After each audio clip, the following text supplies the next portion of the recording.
All right, in this video, we're gonna run through my Livescope settings. At this point, I'm getting requests for this video basically every day between the YouTube comments, personal DMs. So I'm gonna run through the settings because obviously some people wanna know, and I'm gonna go through everything. And I'm also gonna talk a little bit just about my whole setup and kind of some of the factors you need to think about if you want like a really good return when you're using Livescope. So actually, I'm gonna grab my cell phone here right now, and I'm just gonna show you what my setup is at the moment. Everything I have set up here, I'll get the video going. This is the front of my boat. This is my electronic setup. You can ignore all the cameras up here. Obviously, that's for filming purposes. But as far as like my fishing gear, so I still have a Helix right here. I'm using that for mapping. You know, it's still on the lakes I fish impossible to beat Lake Master mapping. I have an Ultrex trolling motor, which I'm really liking. I actually put my transducer directly on the pole of the Ultrex. So big fan of this overall setup. And then here is my Livescope setup.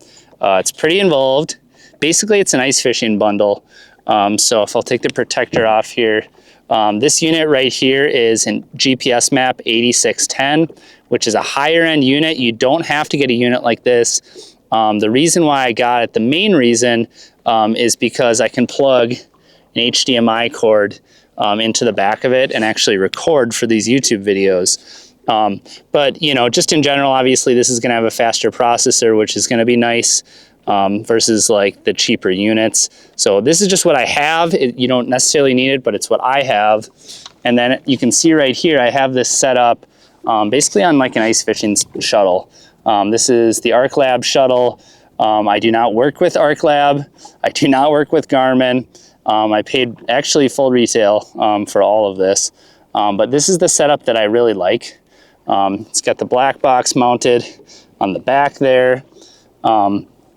And so why I like this is because I can take this unit and I can transport it to a buddy's boat if I want to. So basically there is a quick release system on either side here.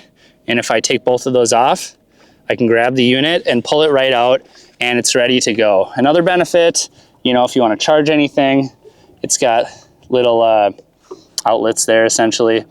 Kind of a number of them throughout the front of the plate there. There's also like a master power switch as well, so you don't have to worry about black box draining your battery. And then I do have a dedicated battery in here, and having dedicated power can be critical with Livescope. If you are having like a bad output or whatever, you know, you're not happy with what you're seeing on the screen, it could be your power as well. The answer is not always just settings. So we're going to talk about settings today, but remember, power might matter as well. And I have a lithium battery contained in here. So this lithium battery goes with me wherever I go, whether it's my boat, whether it's a buddy's boat, or whether it's on the ice. So that's kind of like a quick look at what I've got going on here in the front of the boat. So I'm going to turn this camera off right here, put it in my pocket, and we're going to get into the unit. I have a screen recording going, yes, currently right now. So basically what I can do is talk about all of my settings. So I am manually adjusting everything that's on the front of the screen right here. So that's, you know, basically the range I have, my forward range, my down range. I am adjusting this on the fly. I would always for sure keep forward range manual. I would never do that. That one in particular, I would never ever put that on auto. I've seen some people do auto for the depth range right here. I've seen some people run auto, but I like to adjust that on the fly. And then for sure, there is no magic gain. I will tell you that for sure. Some of these settings, you know, I'm not changing most of them. But I'm always adjusting these three settings, forward range, down range, and gain. I'm constantly adjusting those on the fly. But let's get into the ones that I'm not changing that much. And I will also say ahead of time before we jump into this, for me, this is how my unit in particular works really well. And I wouldn't say that there are any magical settings, especially for all units, but even for most units. For me, what it comes down to is I just play with the settings, and whatever looks better to me is good. So I will adjust all of them. But you know, a good strategy for you might be to copy my settings and then from there adjust based on what you're seeing on your screen. And also, like, you may want to adjust things based on whether you're ice fishing or whether you are fishing primarily in shallow water, primarily in deep water, you know, dingier water versus crystal clear water. So something to think about, but let's jump right into it. If you click this options button on the bottom right, that brings you to the menu. And so you can see there's gain right there. There's depth, range, forward range. We talked about those already. This transmit button is just basically, you know, transmitting the sonar return. So from there, we're gonna go to sonar setup, click on that. And these are all of the settings that I'm adjusting generally, not very often, but this is how I can get my sonar to set up well. So first you look at appearance. Color scheme is one that I've played with a lot. I know a lot of people like, you know, kind of this amber readout. And there's a few interesting ones in here.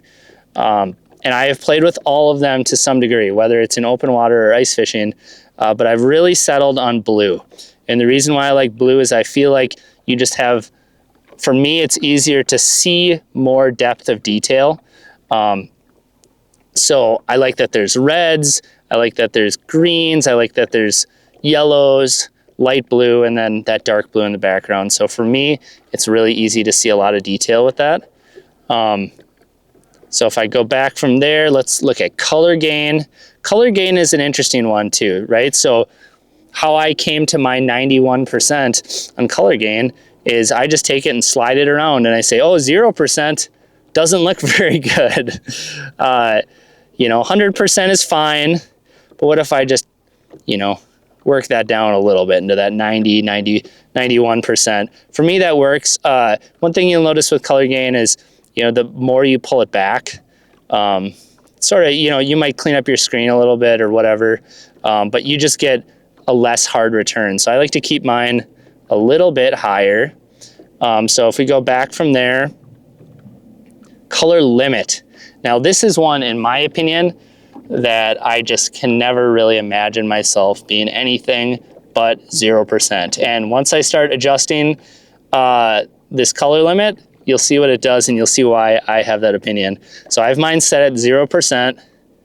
And as you pull that up, you can really clean things up, but you are gonna lose a lot of the detail. So I like to have that extra fuzziness, because to me that gives some level of depth of what I'm looking at, and kind of it allows me to see the shapes of the marks better. If you pull this up to 100, man, that thing is clean. Even like 90. To me, that kind of looks like Mega Live, honestly. And that's valid. I can see, as you can see, you know, I can see some of those weed stalks, I can see some of those fish, but only for a split second. You don't get the extra little bit that you see, which for me helps me notice fish a lot faster, but also helps me get my casts a little bit more lined up, because I can kind of see the shape of that fish a little bit more as I pan left and right. So for me, color limit is always 0%. I could have made that a lot shorter and just told you there's not really a good reason to have your color limit any lower than that or any higher than that. Another thing you can do is trails. Trails basically makes it so you know, if a fish is following or your jig is going through the water column, you can see a little bit of like history behind you. I don't like trails, so I keep that off. Bottom fill, I can't really see any application to bottom fill, so I don't do bottom fill. So from there, we'll go back. When you click back there, for some reason, it turns off the whole menu. So now we're gonna look at layout. So for the layout, You could put grid lines on there. I actually don't have any problems with grid lines. I kind of like grid lines to some degree. It's nice for trying to figure out how long a fish is, but also you don't really need them. I don't have a huge. I don't think it's necessary, and it's something extra on the screen that doesn't have to be there. So generally, I am not running grid on there. Scroll history, I do not use scroll history. On-screen control, I like to keep that on. So basically, yeah, I like to have the on-screen control because I'm adjusting things. Reverse range, I have that at default, and then compress range, I leave that at off. So if I go back here, the next thing to look at is noise rejection. For me, I run noise rejection on high, and that's part of the reason. See, if you change that, you can kind of see what it looks like, right? So this is low, and this is completely off. So as you can see, rejecting some of that noise has some value. So I keep that on high. And as you can see too, I just showed you, I played around with it. I put it on high, I put it on off, I put it on low. You can kind of look at this and say, you can get yourself in a decent area. I'm spot locked right on the edge of some weeds up here. And basically, you know, just play with it. You play with the settings, you'll figure out what works best with you, best for you. So for ghost reject, I just leave that on auto, and that has worked for me. TVG, this is an interesting one. So if you crank up that TVG, you are going to clean things up on different parts of the screen, but you are going to lose some of your vision. So I like to keep TVG off because that allows me to see everything. It doesn't clean up, you know, if you have it on high, you can see it kind of cleans up some of the stuff closer to the transducer. I like to have all the information I can possibly get. So I personally leave TVG on. I would recommend leaving it on. If you go to this overlay data button, basically that allows you to like show or hide some of the information that's up here in the top left corner. So this is what I have on. You can obviously do whatever you want. And then from there, if you click this installation button, this is, everybody's always trying to figure out, oh man, my orientation's on down, it's on forward, it's on auto, and I can't find, you gotta do a bunch of different clicks. So if we close this, you know, just to change the orientation of your transducer, which is a huge nightmare in the winter when you're ice fishing, you have to click you have to click options, sonar setup, installation, and then orientation right there. So usually I actually have it on auto, and I'm really happy about that. It works really good. But on a very, very rare occasion, I will have issues where it wants to go into down. So when I'm open water fishing, I'm always using forward, basically, especially with this one transducer or one transducer setup that I have right here. If I had perspective, you know, like a second transducer, that's a whole nother discussion. But for this one transducer setup, I'm always on forward, so I'll just leave it on forward right there. But install depth, I have that 1 foot. Stabilization, I have that on. Compass calibration, I'm actually not calibrated. I've also, you know, calibrated at different points. And essentially where I'm at with it is I don't find that I need to at the moment. So last up we have this focus. So I like to keep it basically on auto freshwater. So yeah, I think that's a full run through on how I have my settings set up on my transducer. It's really simple. It's not crazy. A lot of times if you are having pretty severe problems, either your settings are really dramatically off, or you may have like more issues. So you might have like a damaged transducer, you might have damaged cords, your cords might be pinched somewhere, you might have really, really poor low quality power running to your whole unit, your whole system. So either something's broken or you don't have good enough power, that or your settings are super bad. So if you copy these settings and then just make your make some slight adjustments from there. You know, if you're fishing somewhere, if you really like to fish up in the shallows, you're going to want to crank that gain down quite a bit. And if you fish really deep, like real deep, you may have to crank that gain up a bunch.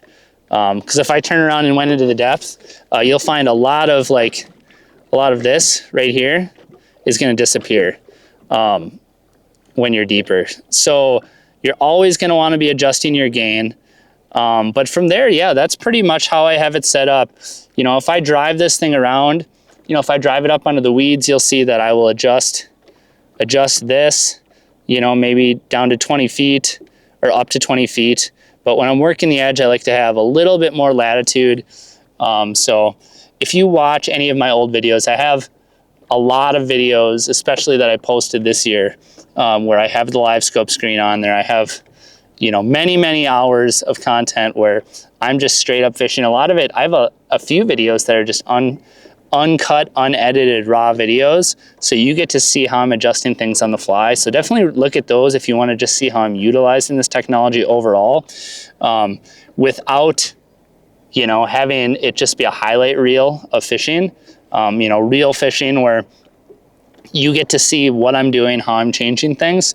But that's pretty much, that's like a quick run through. I will say, if you're having a hard time seeing your jig, you may have to bump this gain a little bit. You also got to figure out what you're comfortable with, because the higher you have your gain, the more the more you're going to see in the water column, but you're also going to see the fish better also, you know, and you're also going to see your bait better.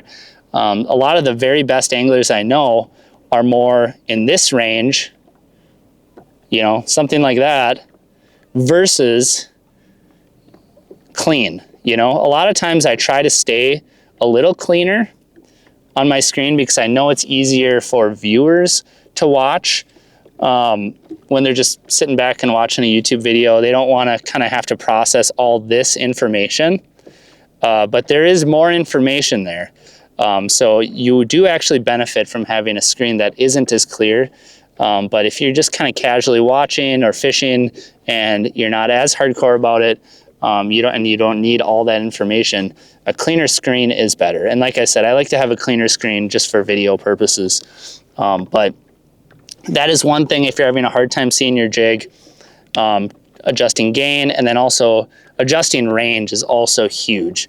The reason I like my range so far out is because at the end of the day, you can see fish way out there. And I have my trolling motor cranked up to, you know, 8, 9, 10, and I'm moving fast and I'm scanning, trying to cover water and just trying to find fish. And you can see when you have your range out to 100, 110, 135, especially in open water, you can see fish all the way out there. But if you really want to see your jig and you don't have to see that far out, you can adjust that range to something shorter, and I promise you, you're going to see your bait a lot better. Same with depth range as well. So if you really want to see something super good, adjust the ranges as well, in addition to the gain. Another thing that I can do on my unit that will help me look at something a little bit closer, like let's say I see this bait here, and I have it in spot lock, so my trolling motor's moving, but I can actually zoom in with this particular unit. I don't think you can do this on some of the cheaper units. Maybe you can, but I can take a closer look by zooming in and really kind of dial down on exactly what I'm looking at, where you can see a little bit. You don't necessarily see more detail, but you can see it a little bit closer, so it's kind of easier to comprehend what you're looking at. So that's pretty much all I got for settings that I can think of. I'm bummed because I'll probably miss something, but yeah, essentially how I like to run it is I like to have it up here. I like to have dedicated power. I like the flexibility of the shuttle. And then also I have my transducer. This is an LVS 34. I maybe should have mentioned that at the beginning of the video. This is an LVS 34, and I just have it on my trolling motor. I love being able to drive around. Spot lock is not as important for me while I'm fishing because I can keep my foot on that pedal, and I can keep myself in a general area while I'm fishing. But I like being able to have hands-free ability to drive around, scan, and look, and say, okay, We have a weed edge right there. It looks like there's one fish right there at about 45. And if I make a flip in there, you can kind of see where the bait is. Oop, and we got a fish coming down to it. And I like being able to, on the fly, you know, just have full, oop, just missed him. I like to have full control of what I have going on, hands-free. That's why I like the foot pedal. And yeah, that's pretty much a quick run through. I don't know that I need to go any longer. I may have to do a follow-up video if there's some things I forgot, but that's where we're at right now. So we're gonna call that a video. If you enjoyed this video, check out this video right here. This is just one of my raw, unedited videos. And basically, you'll get a really good breakdown of essentially what I am doing, you know, as I'm fishing on the fly. Like I said, it's raw and unedited. So obviously, it's truly authentic of how I'm using this technology to catch fish.